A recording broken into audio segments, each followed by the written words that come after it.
Hello friends, मैं हूं advocate Nitish Banka. आप हैं मेरे YouTube channel let's speak legal में। आज मैं आपके सामने एक बहुत ही बेहतरीन वीडियो प्रस्तुत करने जा रहा हूं, जिसमें मैं आपको ये बताने जा रहा हूं कि 498A हो या डीवी का केस हो या 125 सीआरपीसी का केस हो, आपको जो है क्रॉस एग्जामिनेशन में जो है कैसे जो है तैयारी करनी है, कैसे जो है सवाल पूछने हैं, इस बारे में ये वीडियो है। जल्दी से मैं आपको बता देता हूँ। देखिए क्या होता है कि क्रॉस एग्जामिनेशन क्या चीज़ है।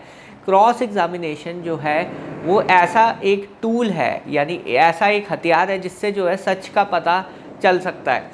यही एक हथियार है आपके पास पूरे ट्रायल में, जहाँ पे आप जो है सच की खोज कर सकते हो। तो इस क्रॉस एग्जामिनेशन की स्टेज बहुत ही ज़्यादा इम्पॉर्टेंट है। और प्रॉब्लम क्या आती है जब आप इस स्टेज पे तैयारी नहीं करके जाते, जब आप इस स्टेज पे जो है बहुत ही अपना केस ही बिगाड़ लेते हो, यहाँ पे जो है प्रॉब्लम आती है। तो यहाँ पे जो है मैं ये वीडियो जो है आपके सामने जो है प्रस्तुत करने जा रहा हूँ, जिसमें मैं आपको ये बताने जा रहा हूँ कि कैसे जो है तैयारी करनी है आपको क्रॉस एग्जामिनेशन की, कैसे जो है सवाल पूछने चाहिए। एक एग्जांपल देके मैं समझाऊंगा, तो आपको जो है एक आइडिया हो जाएगा कि कैसे जो है क्रॉस एग्जामिनेशन में कैसे जो है स्ट्रैटेजी बनाएं और कैसे जो है अपने केसेस को अपने फेवर में लीजिए। देखिए क्या है कि जब भी वाइफ या उसके जो रिलेटिव्स हैं विटनेस बॉक्स में आते हैं, तो हमें जो है एक ही चीज़ पे हिट करना है कि वो जो है क्रेडिबल नहीं है, वो जो है कहानियाँ बना रहे हैं और वो जो है सच नहीं बोल रहे, वो झूठ बोल रहे हैं।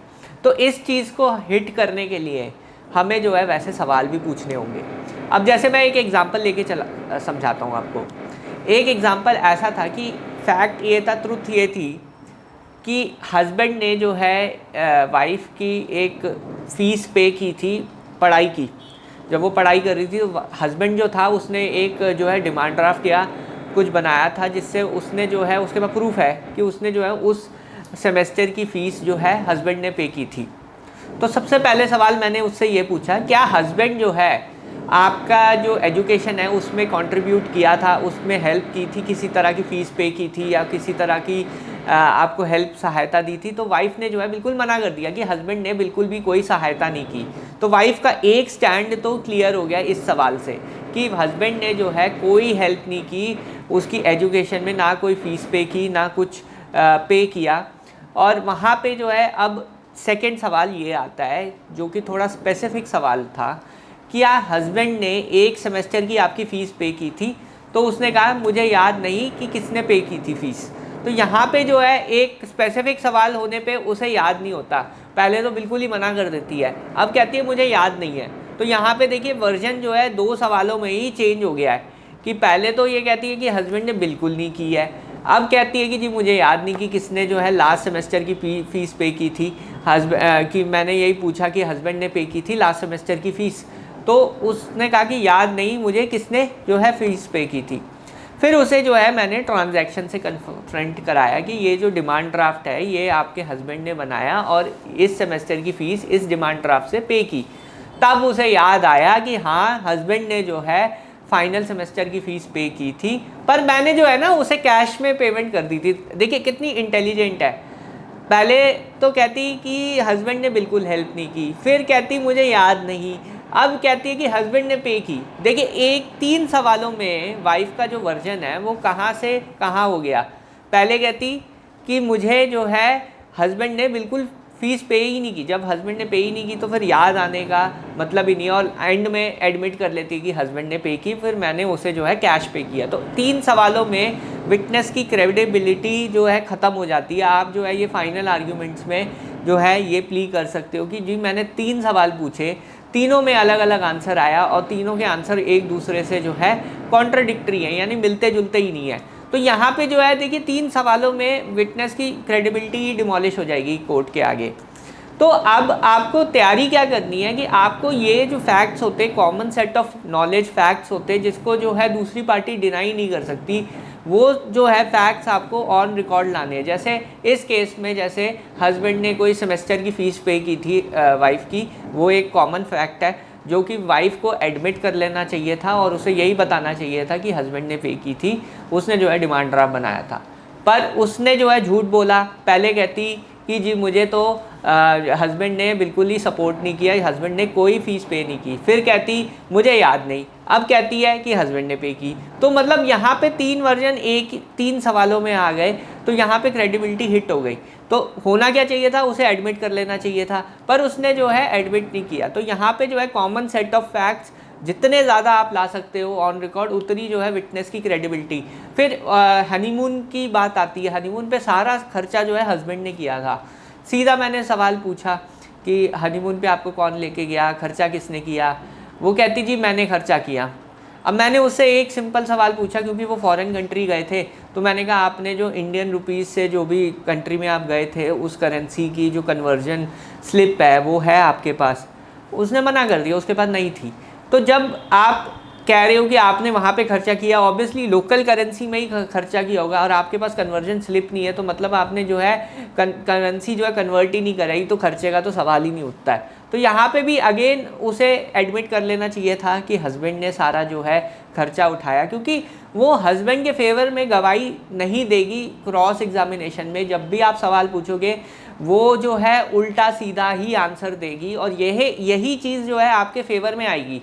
एंड ऑफ द डे अगर आपने खर्चा किया है, उसने एडमिट नहीं किया आपने खर्चा किया है, आप उसे जो है बता सकते हो कि ये पैकेज है, ये एयरक्राफ्ट के बिल है, ये सारा जो है खाने का खर्चा है, ये शॉपिंग का खर्चा है, सारे बिल से आप कन्फ्रंट करा सकते हो, जिसमें उसका भी नाम होगा बिल्स में, एयरलाइन की टिकट में उसका भी नाम होगा। तो वो डिनाई नहीं कर सकती ऐसे डॉक्यूमेंट्स को, अगर ऐसा डिनाई करती है तो ऑब्वियसली वो चीज़ आपके फेवर में ही आएगी। तो यहाँ पे जो है आप जो है वाइफ साइड को बहुत अच्छी तरह फंसा सकते हो जब आपके पास ये कॉमन सेट ऑफ फैक्ट्स होते हैं, जब ऐसे इवेंट्स होते हैं जब दोनों पार्टीज़ की नॉलेज में होती हैं, तो वहाँ पे जो है आप अच्छी तरह फंसा सकते हो। अब दूसरी चीज़ ये होती है कि कुछ फंक्शंस होते हैं, जब भी बच्चा पैदा होता है उससे पहले कुछ फंक्शन होते हैं, और बच्चा पैदा होने के बाद भी फंक्शन होते हैं। तो वाइफ के कई बार एलिगेशन ये होते हैं कि बच्चा पैदा होने से पहले ये हम मेरे को खाना नहीं देते थे, दुर्व्यवहार करते थे, और बच्चा होने के बाद भी इन्होंने जो है मेरे को मारा पीटा और घर से बाहर निकाल दिया। अगर ऐसे एलिगेशंस हैं आपके पास, तो आपको उन फंक्शंस से जो है कन्फ्रंट कराना होगा कि क्या शादी से पहले ये फंक्शंस हुए थे, कोई गोद भराई की रस्म हुई हो, कोई दिवाली का फंक्शन हो, कोई होली का फंक्शन हुआ हो, और बच्चा होने के बाद भी कुछ फंक्शंस होते ही है, फैमिली ऑर्गेनाइज करती है नॉर्मल कोर्स में, तो वहाँ पे आप जो है फ़ोटोग्राफ से भी कन्फ्रंट करा सकते हो। अगर वाइफ डिनाई कर देती है कि जी ऐसा कोई फंक्शन नहीं हुआ, तब आप कहोगे कि ये देखिए फ़ोटोग्राफ, ये फ़ोटोग्राफ उस दिन की है और आप इसमें हो। तो ये जो है आपको जो है कन्फ्रंट कराना बहुत ज़रूरी है। वाइफ डिनाई नहीं करेगी, बट आप क्वेश्चन ही नहीं पूछोगे, तो फिर वहाँ पे क्रॉस जो है वीक हो जाता है। तो यहाँ पे अगेन कुछ कॉमन फैक्ट्स हैं जो आप पूछ सकते हो। तो ये मैं कुछ स्ट्रैटेजीज़ आपसे शेयर कर रहा हूँ जो बहुत सक्सेसफुली मैंने इम्प्लीमेंट की है बहुत सारे केसेस में।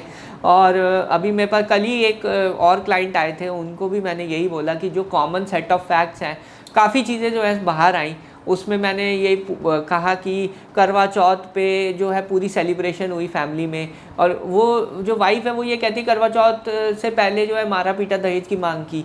आपका कंडक्ट शो करता है कि आप कोर्ट को कितना बेवकूफ़ बना सकते हो।